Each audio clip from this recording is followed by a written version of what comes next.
भर में आम इंतखाबात 8 फरवरी को होंगे। तारीख फाइनल, नोटिफिकेशन जारी। इलेक्शन कमीशन का जवाब सुप्रीम कोर्ट में जमा।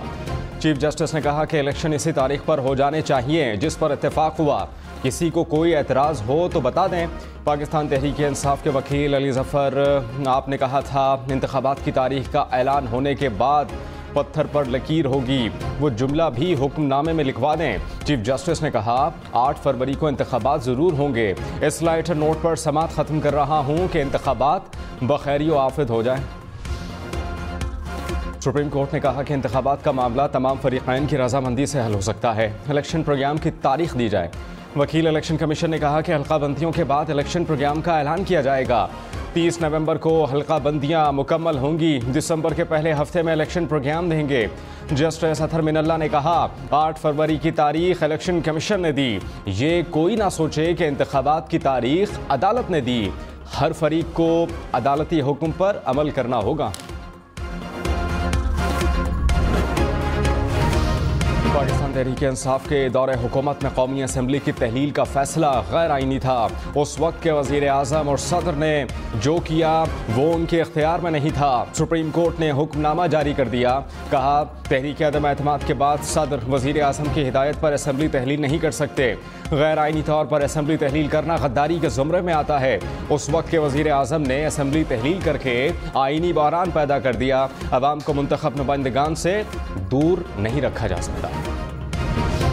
सुप्रीम कोर्ट ने कहा कि सदर ममलिकत और इलेक्शन कमीशन अपने अपने दायरे इख्तियार में रहें। आला आईनी ओहदा होने के नाते सदर ममलिकत की जिम्मेदारी ज़्यादा बनती है। तारीख देने का मामला सुप्रीम कोर्ट या फिर किसी और अदालत का नहीं। सदर और इलेक्शन कमीशन की वजह से गैर ज़रूरी तौर पर मामला सुप्रीम कोर्ट आया। हम सदर और इलेक्शन कमीशन के इख्तियारात में मुदाखलत नहीं कर सकते। सुप्रीम कोर्ट ने हुक्मनामे में कहा इंतखाबात की तारीख का ऐलान न करने पर पूरा मुल्क तशवीश का शिकार हुआ। पूरा मुल्क शशो पंच में था कि आम इंतखाबात नहीं हो रहे। ये बातें की गई कि मुल्क में इंतखाबात कभी नहीं होंगे। ये आइन की स्कीम है कि सुप्रीम कोर्ट को ये इख्तियार हासिल नहीं। सुप्रीम कोर्ट सिर्फ सहूलतकार के तौर पर सदर ममलिकत और इलेक्शन कमीशन के दरमियान मुशावरत का कह सकती है। अदालत सिर्फ ये कह सकती है कि इदारे अपनी आइनी हुदूद में रहकर काम करें। सदर या इलेक्शन कमीशन अवाम को आइन की अमलदारी से दूर नहीं रख सकते। सुप्रीम कोर्ट ने यह भी कहा कि आइन से इन्हिराफ का कोई ऑप्शन किसी आइनी इदारे के पास मौजूद नहीं। आइन को बने 50 साल गुजर चुके, अब कोई इदारा आइन से लाइल्म होने का नहीं कह सकता। 15 साल कबल आइन को पामाल किया गया। बदकिस्मती से पाकिस्तान में मुतअद्दिद बार आइन को पामाल किया गया। हादसाती तौर पर 15 साल बाद आइन की अमलदारी का सवाल आया। आइनी खिलाफ वर्जी का खमियाजा मुल्की इदारों और अवाम को भुगतना पड़ता है। उम्मीद करते हैं तमाम आइनी इदारे मुस्तक़बिल में समझदारी का मुजाहिरा करेंगे।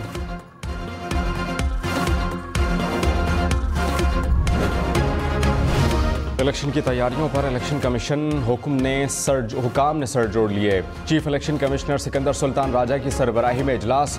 सरबराही इलेक्शन कमीशन सेक्रेटरी, कानूनी टीम और इलेक्शन विंग के अरकान कर रहे हैं। कानूनी टीम ने इंतखाबात के हवाले से तैयार रिपोर्ट पर ब्रीफिंग दी।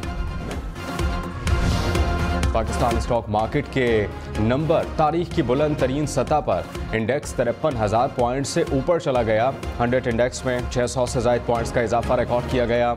इंटरबैंक पर डॉलर 57 पैसे महंगा, कीमत 284 रुपये हो गई। पाकिस्तान और IMF जायजा मिशन के दरमियान मुज़ाकरात का आज दूसरा रोज़। निगरान वज़ीर ख़जाना शमशाद अख्तर की सरबराही में वफ़द के आलमी मालियाती इदारे के साथ तकनीकी सतह के मुज़ाकरात। FBI हुकाम ने IMF जायजा मिशन को महसूलात के मामलात पर ब्रीफिंग दी। मिशन को इब्तिदाई तौर पर अहदाफ पर अमल दरामद रिपोर्ट पेश की गई। IMF टीम ने पाकिस्तान को तमाम अहदाफ पर सख्ती से अमल की तलकीन की।